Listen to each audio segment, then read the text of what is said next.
This is a Power 98.7 podcast.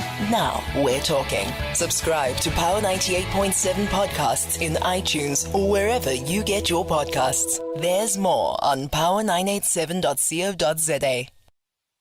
29 minutes to 1. We're on that last installment of Power Zone this week, and you're with myself, Musa Chuma, standing in for Toriso Maloka, and as always, bringing you conversations of your concern and conversations of your interest. And speaking of such, we are going to be talking about the evolution of dating today. We are going to take it all the way back to the 1700s and look at how dating has changed to the landscape that we have right now. I will give you this, that I think dating has become some of the easiest things people can do or get themselves into in this modern day and age.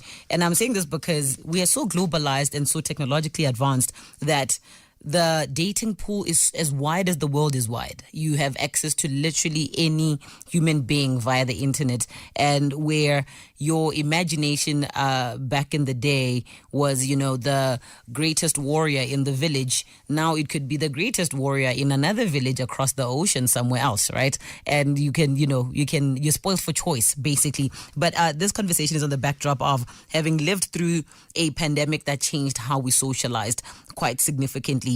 And we know that even in the past 2 years, dating and starting relationships changed from what we knew it to be, say maybe late 2019.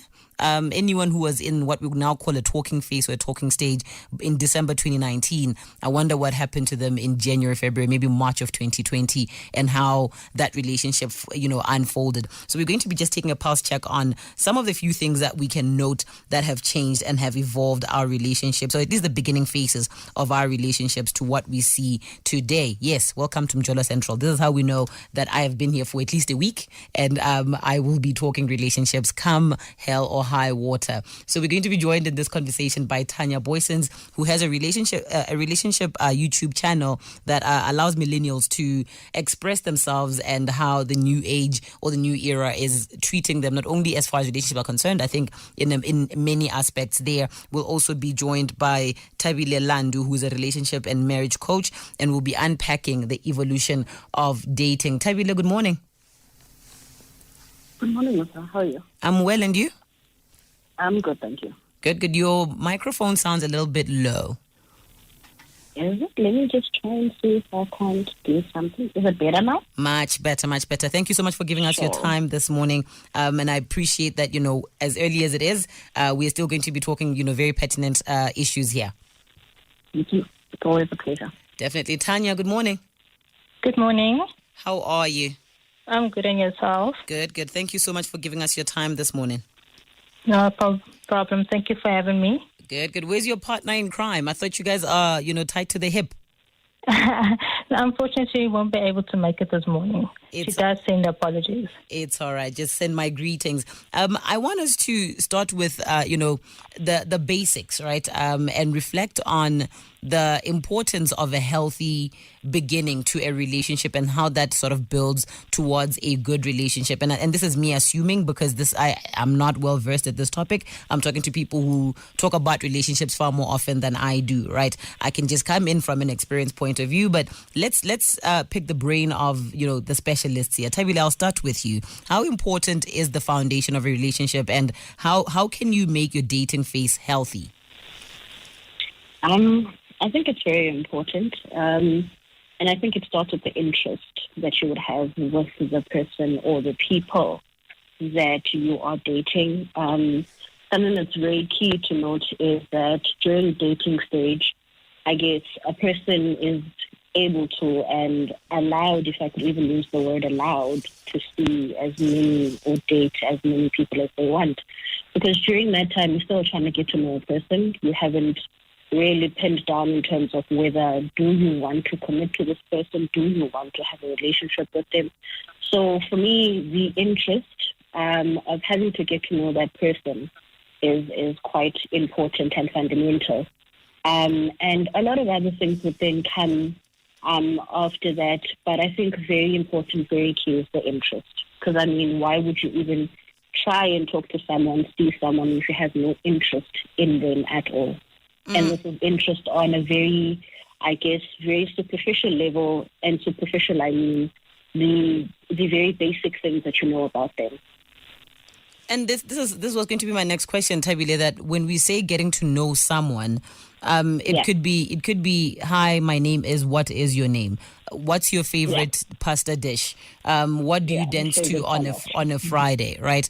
But I will not dismiss the importance of those small bits of detail. But how do we get to know someone to the point of I want to say our satisfaction and believe that we are in a healthy, we're building a healthy foundation? What questions are we asking? To be honest with you, it really depends. Hey, it really depends on what you are actually looking for, and I think it depends in that you can't take away the fact that not everyone is looking for the same thing, right? One person may be looking for an actual stable relationship, looking for marriage. Another person may be looking for a casual relationship for whatever reasons. So I guess the kind of questions that you'd be asking are questions that are sort of related and very closely associated to the sort of engagement you are looking for with that person. What would be very important, though, is to try and ask questions that will set aside what you would consider as red flags for yourself, right? Some of those things, if you're looking for a serious relationship, is also trying to get to understand and get to know whether, and this is over time, and this is not expected for something to come out in the first couple of dates whilst you are talking to this person, but really having to establish what kind of person is this, what are they looking for, what is their past, and by past meaning their past relationships. Some of the very critical questions a person would ask is how the previous relationships ended, because often at times people like being the victim in the end story of whatever relationships they've had with other people, right? And when you sort of get deep into why the past relationships have ended, you could also yourself try and pick up what the trends are in terms of this person's past. And of course, also be open to the fact that you will also be asked those questions, and be open and honest about how you are and how your past relationships have ended, and also do an introspection as well to see whether are there certain patterns and trends in your past relationships that could place you as really the person who may have been the bigger contributor to your previous relationships ending. And that should always be a very good and sense of reflection for oneself, and not only just for the person who's getting to know you as well. Maybe taking a step back and saying, why did my last relationship end? Maybe not bringing that with you to the new relationship, right? But Tanya, I wanted to bring you into the conversation and look at something that is, I want to say, frowned upon to some and praised by some in the current dating scene, and maybe cross-reference it to the dating scene of the 1700s, right, where a lot of the courtship or the dating at that point was mostly for procreation and for extending people's life, not lifelines, what you call it, lineages, that the courtship would be, supervised by parents and making sure that you get the right match for the family. And a lot of it could have also been financial. We needed to find a family that we can be tied to, that our collective wealth is greater than that of the unit. We now live in an era where girls are being blamed or judged for asking a man on the first date what he does for a living, or how much he makes at the end of the month. Do you think that we are going backwards, or is this a good part for us in the evolution of dating? I don't think we're going backwards, because we should be asking the question of, especially in terms of monetary value, are you able to provide? Are you able to be the person that will look after my interests as well? As Tabela said, you need to get to know a person. So it shouldn't be frowned upon when you go on a date and you ask certain questions if the person will, in the future reference, be able to provide for you. And sorry to cut you there. Can you hear me? Yeah, I can hear you. Sorry, I was saying sorry to cut you there, but let me extend this question, right? Alongside the line of the questions we are asking on the first date, one of those being, can you financially sustain my interests? Can you support me in my hobbies? If maybe I enjoy rowing every Saturday morning, will you be able to support me with that kind of interest? Let's talk about the interview-like format of how people are getting to know each other these days, right? And it could be because we have access to a lot more information now. We've researched a lot of, things that we want to know about our partners, and we now sit down across the table from these people. At least now that the world is opening up, we can then sit across the table from them and ask them a series of questions. I wanted to know from you, Tanya, what are these questions that we're asking, particularly on the first date? Now, particularly with the millennials, is your goals. Mm-hmm. So basically, what's your short-term goals, your long-term goals? Basically, I think mostly, especially with women, is what's your plans with me? I think it's all about the getting to the point as well now. What is your plan with me? Do you want a relationship? That's the one basic question. Do you want a relationship with me? And what are you doing now with your life in terms of, are you working? Are you having a job? Are you having your own business? Or are you studying? So just to find out what type of person you are seeing. And then at the end, would you like to have a family? Would you like to have children? And where do you see yourself in 5 years' time? So those are the type of questions that people are usually asking now on the first date. I don't think they drag with basically getting to the point of 5 years where you see yourself. I think everyone just wants to nip it in the bud and see who the person is right now before they make the decision and you get into a serious relationship and then it doesn't work out. I like two things there that you mentioned, Tanya, because they're quite real there, right? One of them is a depiction of the evolution of relationships, or the start of relationships, which is back in the day, the question of what are your intentions with someone was usually asked by the father of the girl or the bride to be, if we can take it that far. When they meet the young man for the first time, it will take the father's very threatening face to ask, what are your intentions with my daughter, right? And it's now gone to the point where it is all in the hands of both of you who are, sitting across the table to say on the first date, well, what are your intentions? Are you trying to have a casual thing? Are you trying to have a long-term relationship? And I like that people should be having these conversations from the get-go. And the second point that you mentioned there that I think young people sort of push to the side and sort of want to figure it out later is the question of kids. And I don't think you can ask that soon enough. Like, you need to sort of understand the kind of person you are getting yourself into a relationship with, because these are people's future plans, and you don't want to be the person who says, because I like you so much now, I will figure it out later. And then you guys build something so strong, and then later on you're like, actually, this is not something I can give you. And I think that should be ironed out very, very early. I think Luandra has joined us. I think we might have woken her up with a little bit of a guilt trip. So she's going to join us. Luandra Jacobs is the co-host of the YouTube channel Come Up series. She co-hosts this with Tanya Boysens, who's already on the call with us. Luandra, good morning. Hi, good morning, everybody. Hi, welcome to the conversation. Did we wake you up? Thank you. No, not at all. Thank you so much for joining us and making the time. And just to catch you up, we are trying to figure out how dating has changed throughout the past couple of centuries, and we've touched a little bit on the 1700s. We'll touch into the 1800s, and then we'll dissect the 1900s. But thinking of just how marriages were the only form of, courtship or relationships that young people had back in the day, and they were facilitated by their parents just to make sure that they had a nice family match, that, I have 10 cows, you have 10 cows, we match and we can now collectively have 20 cows. Therefore, your son and my daughter can get married. That was sort of the dating scene in the 1700s, to where now we've moved to the era of where I can have a full-on relationship with someone before I even meet them, because there are dating apps and there's the internet and all of that stuff, that we are now far more independent from our parents and more independent and can just make our own decisions, right? And that's sort of where we are now. And just to bring into the conversation, Luandra, I wanted to find out from you how important religious beliefs are in the beginning of the relationship and sort of ironing that out. Yes.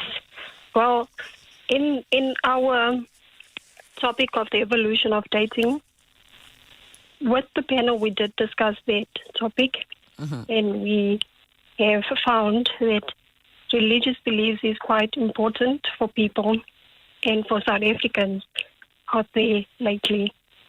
And is this important because you want to be, in a relationship with a fellow Christian? You want to be in a relationship with a fellow atheist? Or is it a matter of, can we find some middle ground if we have differences?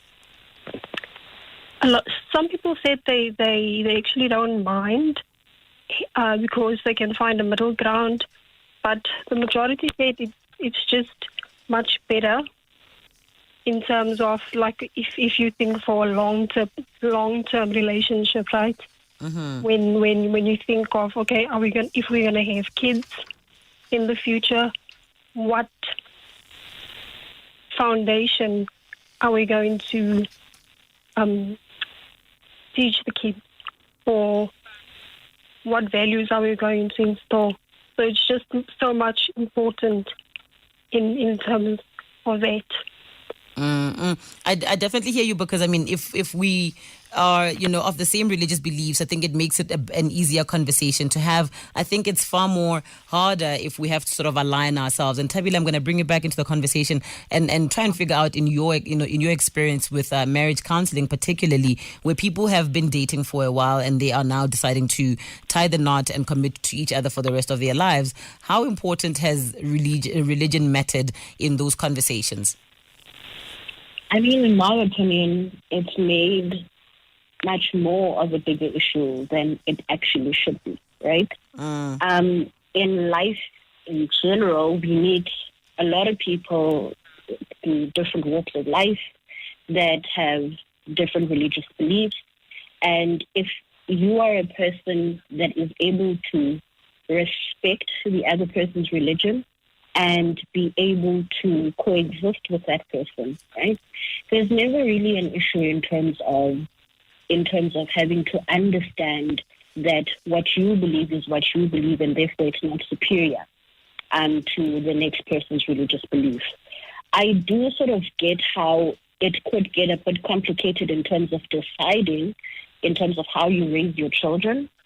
But I think if a person actually practices tolerance, respect, and it needs to be mutual tolerance and mutual respect, and the ability to actually understand that what my religious belief is, it's not superior to the next person's religious belief. Because you'll find that two people are, and I would put in inverted commas, the perfect match, right? They pretty much have similar values. They pretty much have goals that are aligned. And it looks great for them, but it comes right down to a person's religion, and suddenly it's doomed, And for me, it's a question of if we all have whatever it is that we say we believe in, right? And if you're looking at most of the religions, it seems to practice similar sort of I guess, things in life, right? Similar ideals. Ideals in life. If it teaches similar ideals in life, why is it so difficult for people to find a common ground, right? And I mean, you could then agree to allow your child to then make a choice for themselves, because in the world that we currently live in, we're seeing a lot of millennials emerging, having to actually choose paths that is way different or way the opposite to what their parents believe, I have a friend who married a Christian lady. At the time he was Christian, he decided to pretty much sort of go into, I guess, learning about his traditions, and his beliefs about Christianity changed.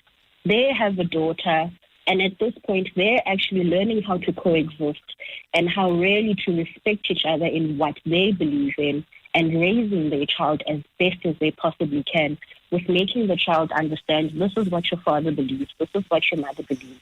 Neither of the two is superior to the other. And whenever the time is right for her, she will eventually sort of choose for herself. And I think the way that they've actually been raising the child, they're raising her to be a beautiful human being who's able to tolerate and be able to respect others, you know? And I think for me, that's where it becomes confusing, but also me feeling like there's a lot of, I guess, pressure being put on people to sort of take religion and make religion this big bad wolf that nobody is able to actually look at it and say, I'm able to respect the next person and tolerate the next person's belief without having to feel or make them feel like mine are superior to theirs. True, and I think it's that feeling of my beliefs are right, because belief is exactly that. You believe you believe you are right, you're correct. But you bring up a very good point that for the most part, if it's a clash in the differences in people's religions, you will realize that a lot of the practices are similar. Say you are dating a Muslim and you're Christian, a lot of the practices would be similar. A lot of the writings of the book of the religion would also be very similar. And they also preach, for the most part, kindness and goodness. So I think at the end of the day, those should somewhat meet on some common ground. It's always just the fact that where differences are found, human beings will find some reason to highlight that difference. I want us to take a call and then we'll take this conversation from the Makosonke in Jabulani. Good morning. Good morning. How are you, Tori, on your guest? I'm good. It's Musa today. Hey? It's Musa today. It's not Toriso. Oh, sorry, Sir Musa. It's okay. You are used to Toriso now, and because you keep on announcing that you're standing in for Toriso, I think I just got stuck in my mind. I know. Listen, with me, basically, I prayed for all my life for the woman that I'm married to. And then the next thing that actually took place is that when I saw her, I had a revelation about her, a revelation knowledge about her. You know, I have a certain feeling about her, and only to find out there's someone that came and confirmed exactly what the revelation knowledge I have about my wife. You know, like this feeling about her, that she's this type of a person. But I haven't met her, I haven't spoken to her, you know, but I just saw her and I just felt like this is a good woman. This is the type of woman that basically I've been praying for. You know, and only to find out somebody came. And without in actual fact, I didn't even ask that person. That person just decided to tell me that, you know. And then also, I had another revelation as well. Now with this one, he was actually a prophet, you know. I was doing a project and we were working with this guy. So he kept on asking me to phone this prophet. And I'm like, I'm not a fan of phoning these prophets and speaking to prophets, you know. And I just wanted to get rid of him. I said, okay, give me the number of that person. And I called that person. And basically that person spoke about my woman, the way I actually had a revelation knowledge about her, you know, and she even described that she's attending a church, she's singing in the choir, and exactly that's a woman that actually at a particular, like I'm married to currently, you know. So basically what I'm saying is that, God does play an important role. I think, partner, you get it from God, and my journey is a testimony to that, because, the things that I desire, we don't struggle, you know. I mean, she wants to do things that I want. I mean, I wanted to have 4 kids, and she wants to have 4 kids. I mean, like, there's so many things. I'm just making an example, you know, that somehow, it's like we've met each other before we can even meet each other, you know. So I think for me, those they play an important role. And also, the thing that I did for myself is that I had to get rid of past relationships. You know, I stayed for some time alone. And I need to make sure that I clear myself from the past relationship, even the sexual relationships as well. You know, because obviously they get stuck in your subconscious mind. And you find that when you carry that with you, you would think that you're sleeping with a woman, but only to find out that you still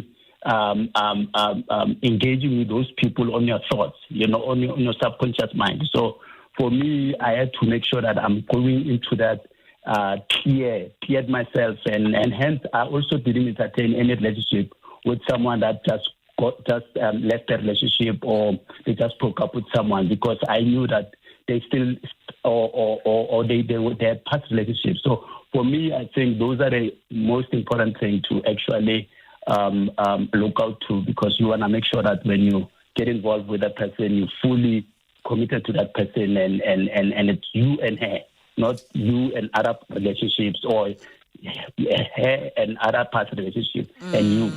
It's good to create the problem. Yeah. So I think that's my contribution for the relationship that you guys are discussing currently. Thank you so much, Makosonke. And I really appreciate that, because we literally had just touched on, the issue of religion and the conversation of religion that we should be having with our partners right from the beginning. And seemingly for him, it was even prior to him meeting his partner. And that's a beautiful, beautiful story there. But I want us to, before we take Vuyo, Tanya, I want us to touch a little bit on, and this will sort of inform how much we've moved from, the likelihoods of Boma Kosonke who say, I need to, unplug completely and go take a break, an actual break, before I go into my next relationship, versus, the sayings that we hear now these days. I don't think it's kosher enough for me to say it live on air, but we've heard them, right? So I want to know from your opinion, Tanya, how important is it to have a clean break before you start a new relationship, and what does that actually look like?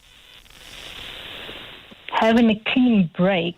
Yeah, a proper break from, so you just had a breakup with someone right now, you are intending on getting back into the dating scene. How much time are you taking before you get into the next relationship? What activities are you doing? What are you saying to yourself? What are you giving back to the world? How does that, middle part from one relationship to the other look like? Or what should it look like? Basically, you should first find yourself again. So I think 3 months, give yourself 3 months before you get into the next relationship, or 4 months. So you basically find what you enjoy, what you like again, and you focus on yourself and your well-being. And it's basically self-love. So you are just there for yourself, you're finding what you enjoy, and being able to enjoy things on your own, what you love, instead of always focusing on the other person and living that person's life, trying to find joy in someone else. By this time, you're focusing on yourself. And once you find yourself and you just focus on yourself, eventually you'll find the other person that's right for you. So I think that's what a clean break is needed.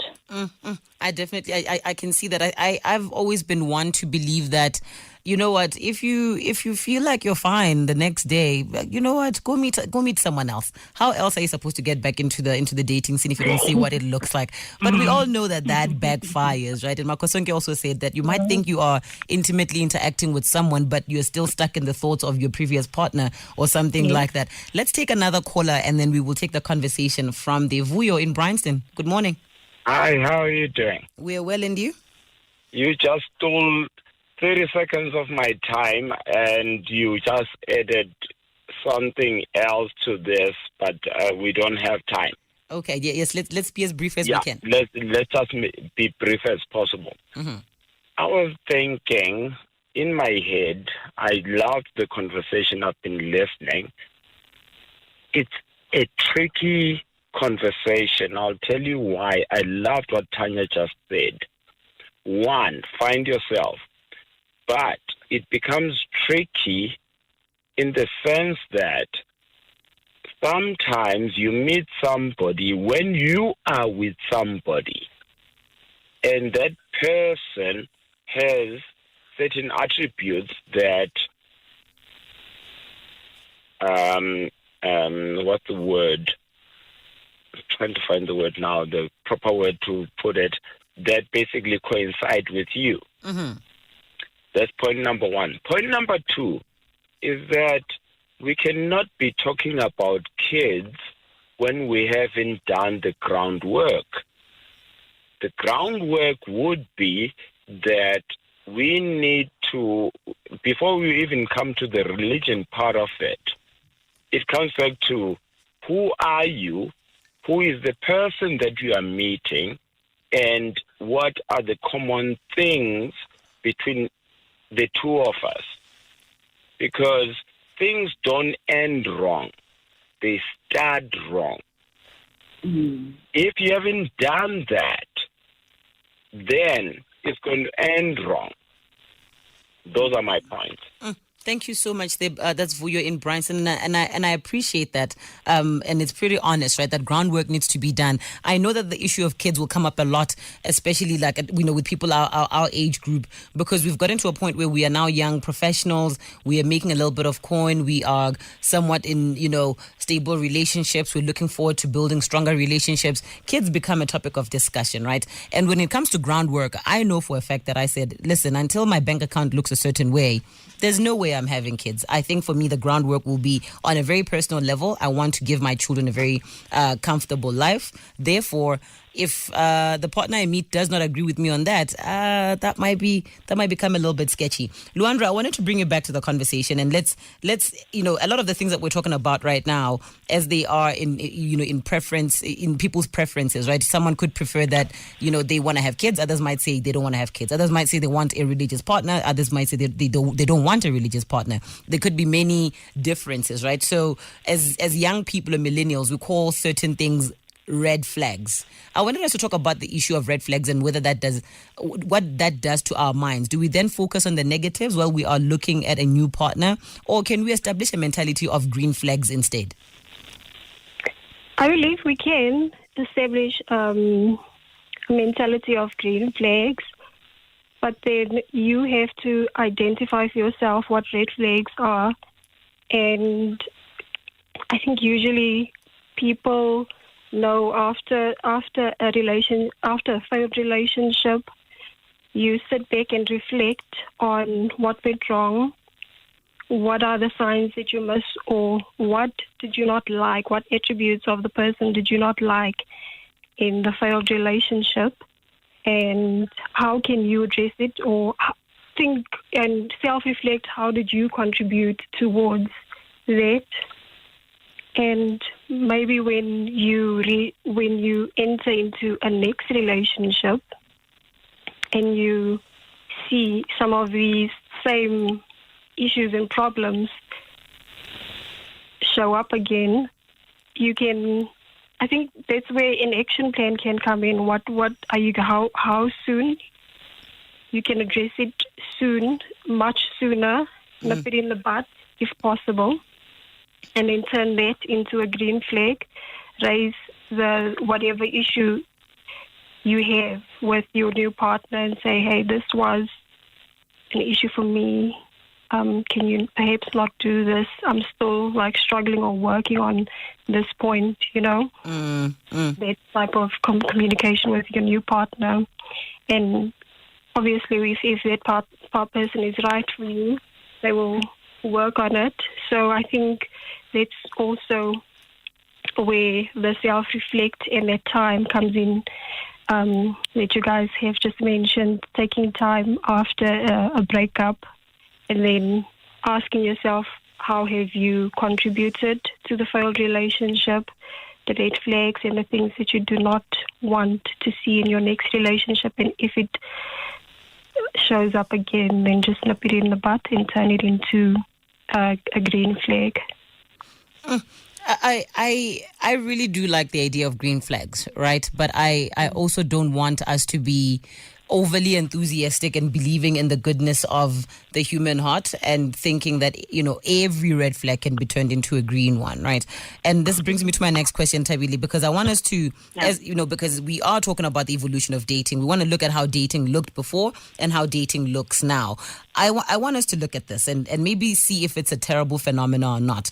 That conversion of a red flag into a green flag, right? And albeit selectively. But if we look back, the 1950s 50s, the 1960s were an era where men were very chivalrous and they were very generous and were very kind to their women, and they would open doors for them, and they would dress up and make it a point that I pick you up on time, I take you back home on time, I honor my word, which might not necessarily be the case now, but that was just a minor attribute that, and I mean, yes, we are talking more heteronormative in the nature of relationships here, but that might not necessarily be the issue now, right? It might be a small part or characteristic of a person, but there was a lot more that these gentlemen, chivalrous as they are, had their own flaws, and the partners they found were always encouraged, build him or grow with him or, help him with this and that. But the young generation says, don't be Bob the Builder. Where do we draw the line? I think the line can be drawn in terms of what your expectation, not really expectation, but what you're hoping to get out with this person or out of this person that you are with. I think in the current climate, and when I mean climate, I mean with, sorry to be Debbie Downer, but women are getting abducted and killed left, right, and center. Having to sort of pick up on the red flags and having antennas out there is something that we can't afford not to have right now, right? And I think if a person puts enough effort and you see that the effort is willingly coming from their side, you yourself as the partner that's in this relationship with them can make your decision in terms of what it is that you're willing to compromise on and not compromise on. And it's very difficult to basically put sort of like a line and say that this is the line that we shouldn't be crossing or that a person should be crossing. Because, I mean, at the end of the day, you'll find that a girl is with a guy, let's just say a guy is broke, but you can see that the guy is putting in effort. If that particular woman makes a choice and says for herself in the situation that she's in, she's willing to overlook that, right? And be with the person and help the person find a job, or help the person stabilize in however way that she's helping him stabilize, that is okay, And you will find a woman who will then say to herself, she is not willing to date a guy that is broke for whatever reason that she may have. And I think as a society, in the times that we live in, I don't think we should be in a position of having to actually judge the other person's choices or decisions in terms of not wanting to be above the builder. Maybe the person knows that they have already built themselves and they know what it is, and in inverted commas, what they bring to the table. And they're not willing to participate in assisting the other person discover for themselves what that other person brings to the table. I mean, you've already done the groundwork on yourself. You've already sort of decided this is what it is that you're looking for, what you want. Is it really fair to expect the other person to say they're dropping their, expectations, or they're dropping what they want and what they're looking for in the next person just because the other person is not meeting what I'm looking for? It's totally not fair. So I think the Bob the Builder concept can sort of be tailored each person and each person's circumstance. What I will advise, though, is that prior to me wanting to call another person as a person who has shortfalls and has flaws and doesn't have it all together, that I need to make sure that I am a good partner and I am the sort of partner that I want to be for myself. So if I'm looking for a person who's well established in their career, who has money, who has this, that, and the other, I need to be able to do that for myself, right? Because essentially, at the end of the day, if I am expecting to live a life of driving a fancy car, this, that, and the other, and I think this is a lesson that I guess one of my relationships really taught me, is that whatever life I want to live for myself, it's a life that I need to be able to afford for me. So that when that particular relationship ends, even I myself don't see a difference between when I had that person and after I had the person. Because I think the biggest mistake that people make is that they tend to lose themselves in the relationship.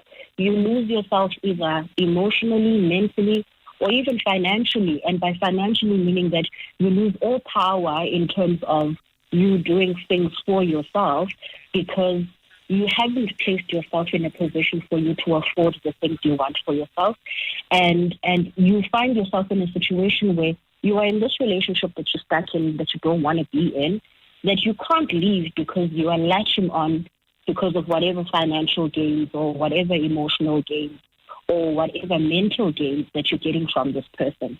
But if you continuously building yourself and you know that you are in the right emotional place, you are in the right mental place, you are in the right financial place, you are not crippled at all, then the concept of Bob the Builder, you will never feel it.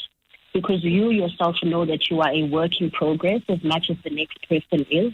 And whatever it is that you have to offer is something that is worthy for that person to not believe that they are Bob the Builder you, right? And therefore, when you find the right suitor who's probably in a similar level as you are, or at least you know that you're actually doing your part in bringing something to the table, if there is even a table, you wouldn't feel like you Bob the Building, right? You'd feel like you're in a journey with this person and you guys are both building towards something.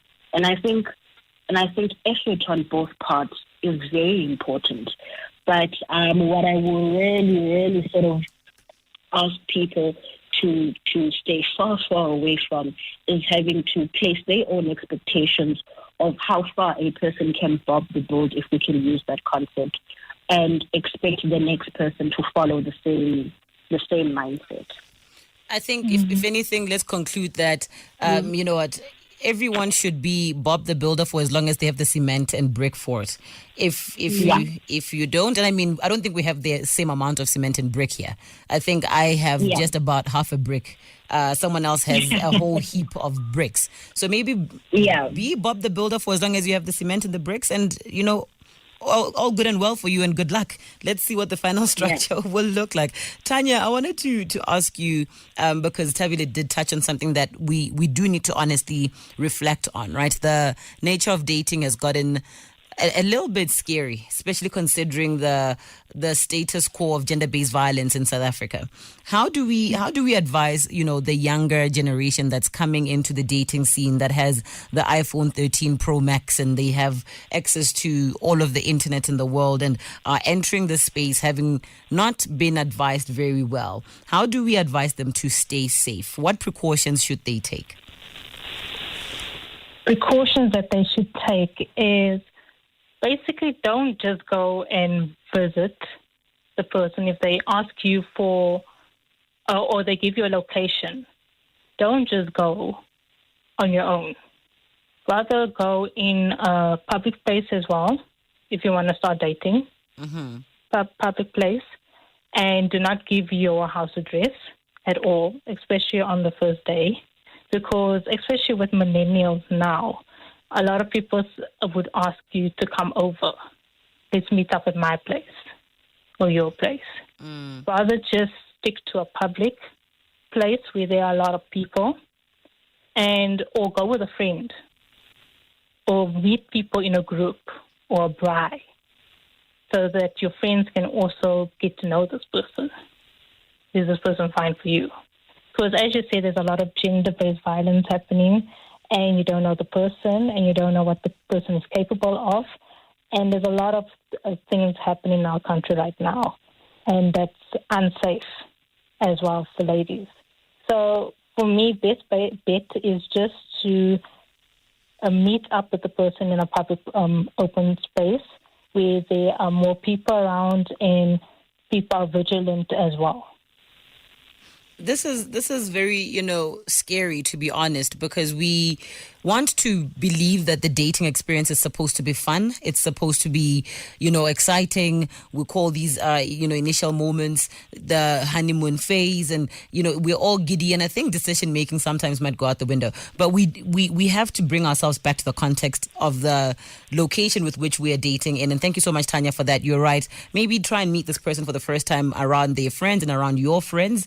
And stick to some public spaces. And, you know, once you are confident confident that you might know this person a little bit more and you can trust them, you can then go see them in somewhere private. But even then, I would advise that you always share your location with someone you trust. Share it with a friend, share it with a family member, and be honest about where you're going. Tell them you're going to go see this person you've started to date and you want to spend some time with them. Tell them how long you're supposed to be there so they know when to expect you back. Things like that just has you considering that the world is not the kindest place. But let's take it a little bit back, and talk about dating apps and dating sites. Luandra, I want us to touch on your Tinders and those likes that have, I'll be honest, have helped people get to know each other in times such as the lockdown when when we were trying to respond to COVID-19. We moved a lot more towards cyber dating more than we had ever before. Do we know if these relationships last? Are there benefits to meeting people online? And if so, can we highlight those? But also, let's also look on the opposite side of the coin and talk about the cons or the negative sides of dating apps. Okay, so I know about a couple of people who have actually met their life partner on there. I actually work with a lady who actually, her current partner, who she's cohabiting with, they met on Tinder, but after she's gone on multiple dates and vetting these people. So I've heard of some success stories, and even her daughter found love on Tinder and got married there. So there are quite a few success stories.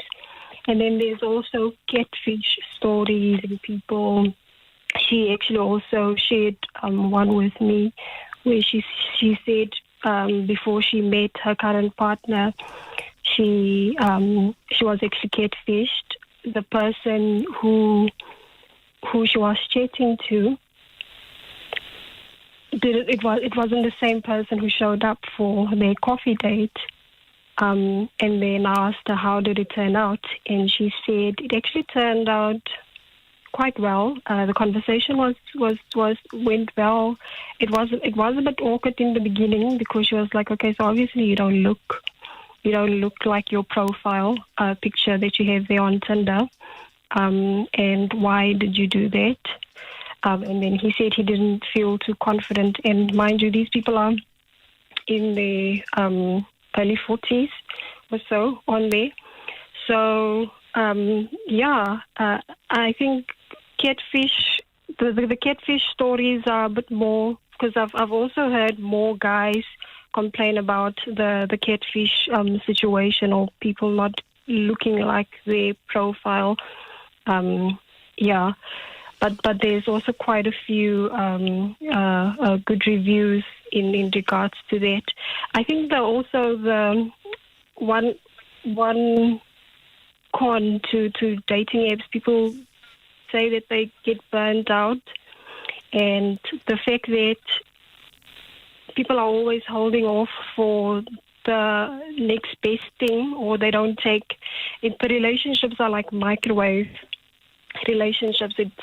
People don't take it too serious because they're chatting to multiple people, so that natural bonding. So there's not proper natural bonding because they have so much options, so that you don't give enough time to one specific person, and that's why it doesn't go that far.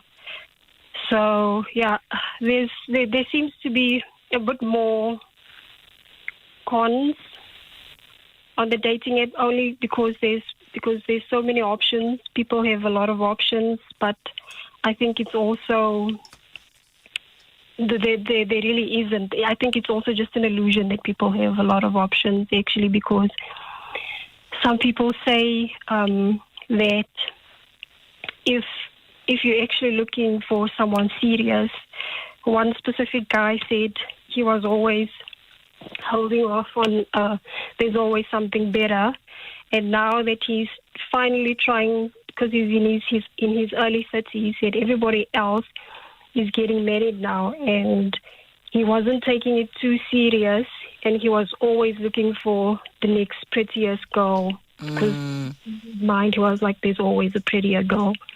But now, his problem is now that he's okay. Yes, there's always the next prettier girl, but the issue now is the personality, the girl's character, the girl's mindset. That's where he's struggling. Now he's like, okay, I'm struggling to find a quality girl. I might have passed on some good ones in the past, but I wasn't taking this serious, thinking that I have time and I have a lot of options.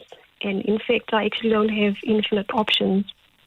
True. I mean, you make a very good point there that, dating apps might gamify the dating, process where you're on your phone, you are making the swipes yourself, and it can be fun, and it could make you not take whatever prospects you have seriously. But I'll tell you this, if I met the love of my life on social media, whatever platform that is, they are sponsoring the wedding. It is their fault we met. So they will be the sponsors of that wedding. But let's take a call and then we'll take that conversation from there. Tabo in Pretoria, good morning.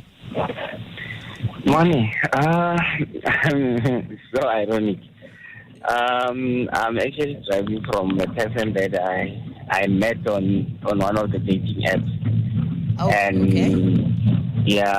And listening to you guys, I find the topic to be fascinating. Yes, it is not an easy way, an easy thing to do, because you open up for quite a whole lot of things that are quite challenging sometimes. A person that you have never known. But it wasn't, I think, to me, it was my instinct. I followed my instinct. And we started chatting until she invited me. We didn't go to any public area. Unfortunately, the area where she was staying was not far from my home. Then I went to visit her. Her kids were there. Then we stayed in the car. Then from there, she came to visit me. And that was it. And we just go with the flow.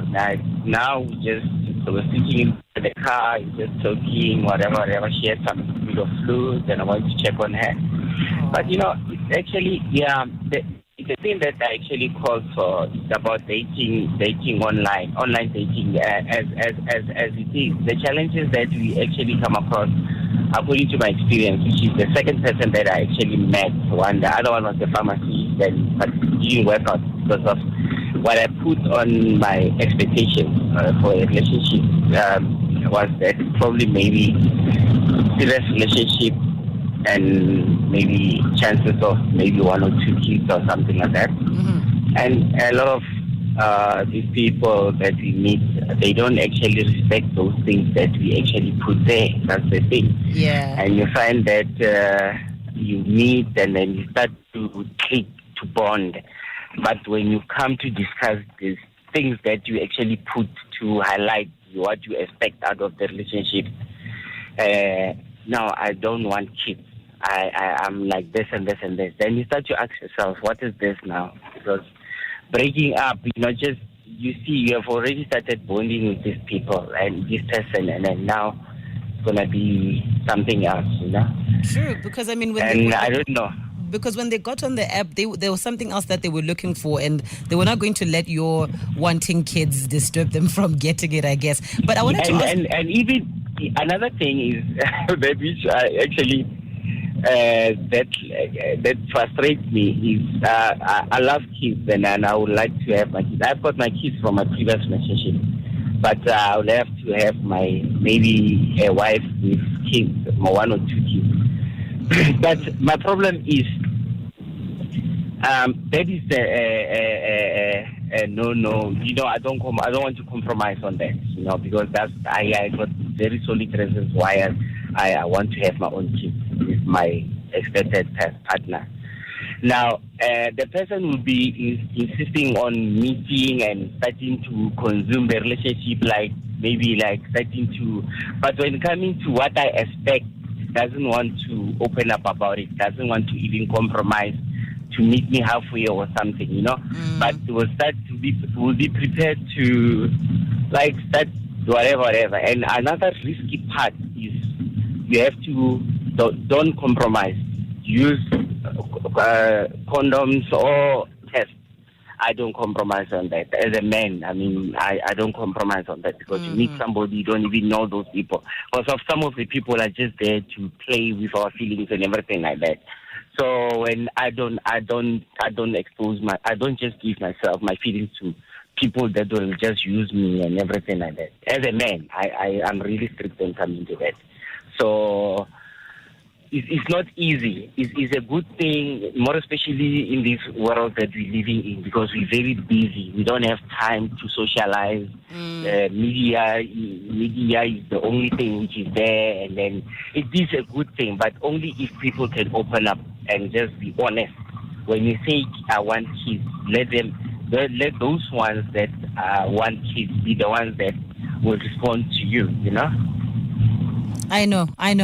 People should just be, respectful of people's bios. I definitely get it. That's Thabo in Pretoria, and the honesty that comes with online dating, if it is maintained, I think it would make for a beautiful start to people's relationships, because there's a lot of people who are putting up a front, or who are treating their bios on dating platforms as a marketing opportunity to say, I'm the most amazing person you're ever going to meet. But I think if we're just honest and say, this is who I am and this is what I want, we might make for amazing starts to some beautiful relationships. Tabile, I wanted us to touch on cohabiting, right? Fat and set. And let's be honest about that as being one of the most polar opposite ends of the evolution of dating in comparison to where sort of the dating scene started, especially for, I want to say us as Africans, and maybe other communities as well, where you only went to your husband's home or your partner's home after a certain number of processes had been completed, after families have met, after so much has already been done. Then we can conclude he can fetch you can take his last name, you can have his kids, all of that stuff, right?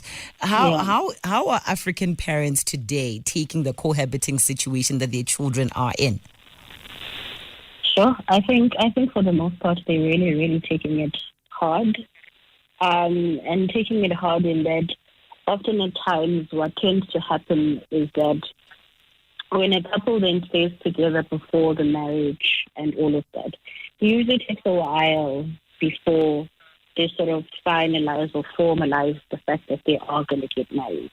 And I think most African parents have this concept of, if you stay with your partner, you basically are milking the cow without having to commit to buying the actual cow, if you get what I mean. So if you already have the cow in the house and you're already getting milk from it, what's really the use of actually buying the actual cow? That's how some of them view it, right? But there are those pockets of parents that really believe that in staying with your partner beforehand, you get to learn their habits, you get to learn their quirks, you get to learn how to coexist with this person in the household. By the time you do get married with them, you already know these things, because often some of the things that become very difficult in a marriage is that soon after the wedding, you stay together. Once you stay together, you tend to see another side to this person that you've never known. And having to get yourself accustomed to that side may also become a little frustrating. So if it's something that you've actually done beforehand, it could make that process a bit easier for you. So there's really, I guess, different mindsets or senses to fat and sitting with your partner, but the greater pocket of African parents really are totally against it, because of the analogy of, if you have the milk flowing from this cow inside the house, why would you bother yourself by buying the whole cow? And I guess if you're looking at how often it takes longer for a couple to sort of do the commitment of being married after they started staying together, some people would say it makes sense, but also, why would a couple rush in terms of getting married if financially they're not in the right place, or any other goals that they have for themselves as a couple that they've had placed to say, we need to reach point A before we make this commitment? If those goals haven't been met, why would they marry? But yeah, I think African parents are actually mostly not for it. And I mean, respectfully so. If you have, the milk flowing, why would you want to go get the cow? Why would you want to even go speak to the farmer at all? You have the full supply of what you're looking for. But at the very same time, I like the flip side of the conversation there to say that, couples are now trying to figure out what the plan is, and financially, are we even ready for that commitment? Or getting married itself, the process, the celebrations, all of that is going to cost you money. Therefore, on a very practical level, not because we want to disrespect parents or anything, you paying your rent on one side, me paying rent on my one side, means we're spending more money than we could be saving, right? So maybe let's save that money and stay together. And I don't know if that argument can be, will fly with African parents, because I think what they're thinking is, why did you even try and meet? Why did the gods make you meet if you guys were not ready to get married? And then it's going to be a whole other conversation. But you know what? Yeah, very long discussion.